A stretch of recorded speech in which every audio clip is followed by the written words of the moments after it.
Welcome to the Midwife Pip Podcast Bitesize, the home of all things pregnancy, birth and motherhood. This week I am sharing with you some golden moments and nuggets of information that will change your pregnancy, birth or postpartum journey for the better. You'll find the full episode linked in the description.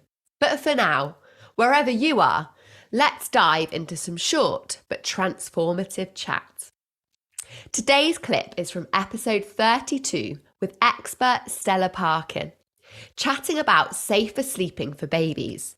In this clip, we share must-know information to reduce the risk of sudden infant death syndrome in babies. It's an essential listen for any new or expectant parent. I think all parents, should have the information to make informed choices about how they put their baby down to sleep, whether that's in the day or whether that's during the night. So it is, an important topic, but I appreciate some people don't really want to think about it. Absolutely. Definitely. So hopefully today's chat is going to be for those who perhaps didn't want to consider it, but we're going to just start introducing it in a less scary or less intimidating way, really, because babies do a lot of this sleep thing. So we need to make sure we're prepared for how we're going to navigate it. Absolutely. Now, Stella, for those listeners who aren't familiar with the Lullaby Trust, would you mind just explaining to us kind of what it is and what the purpose of the Lullaby Trust is for us? Yep, no problem at all. So we're a charity and we formed in 1971. So we're actually just gone into our 50th year. Wow, congratulations. Yeah, absolutely amazing. Happy 50th birthday. Yeah, absolutely. So planning some virtual things as we go through the year. Of course, everything has to be virtual at the moment. So our overriding kind of role really is to raise the awareness of sudden infant death syndrome, SIDS, which some people might know as cot death. I'll talk more about that in a moment, and the principles of safer sleep. And we raise that awareness to both parents and carers, but also to professionals as well who are actually giving information and advice. So they need to know that information and where it comes from. And as you said in your opening, the evidence behind it is really important. Then the other things we do are around supporting bereaved families. So unfortunately, as you said, about 4 babies a week are still dying every year. And we know that some of those deaths were potentially preventable.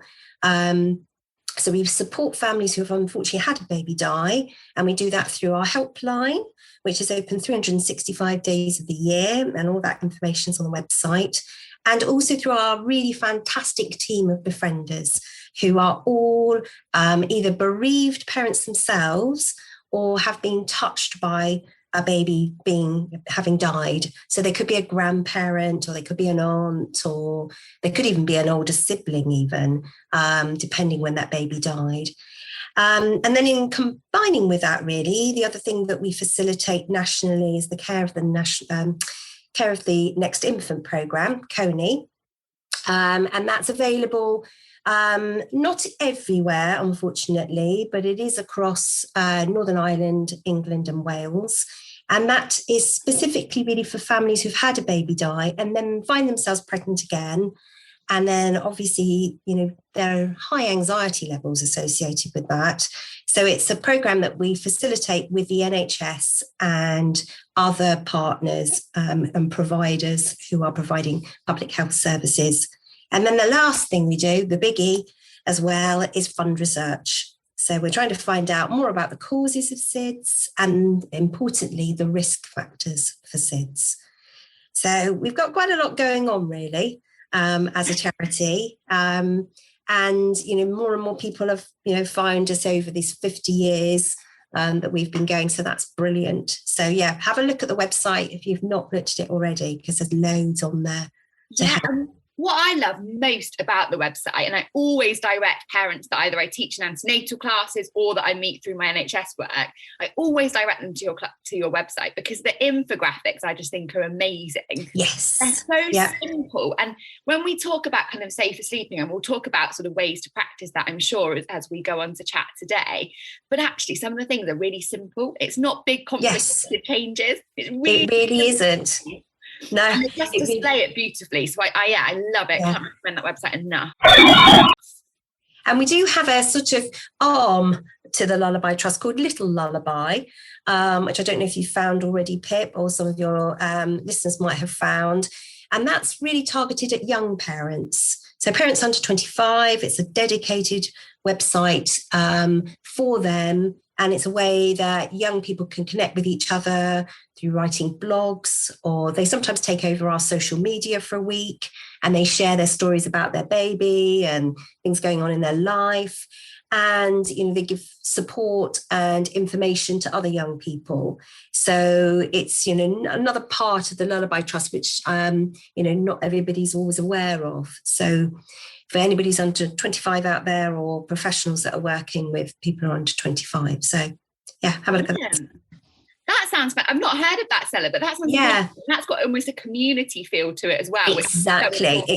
So they write blogs and they do vlogs, which I didn't know what a vlog was. I had to ask. So, a vlog apparently, showing my age. So they can connect in different ways, and there's information on there, just general information about being a parent, not just about safe asleep and SIDS.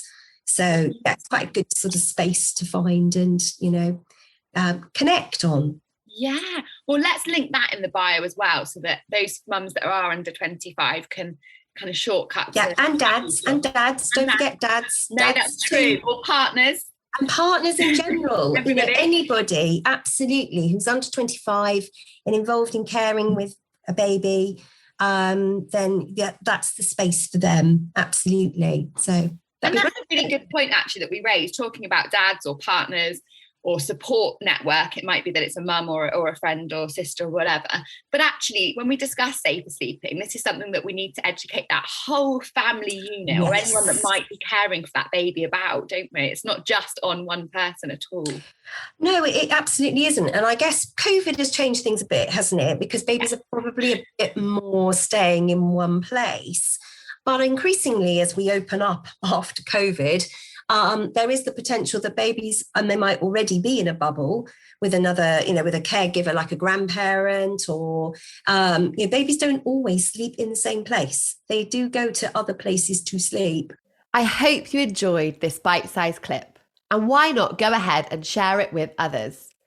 If you want more, go back and listen to the full episode linked in the description. Before you go, please can you do one more thing? Make sure you've hit that subscribe button, as it helps me and the podcast reach out to and support even more women with crucial, expert and reliable information through the podcast.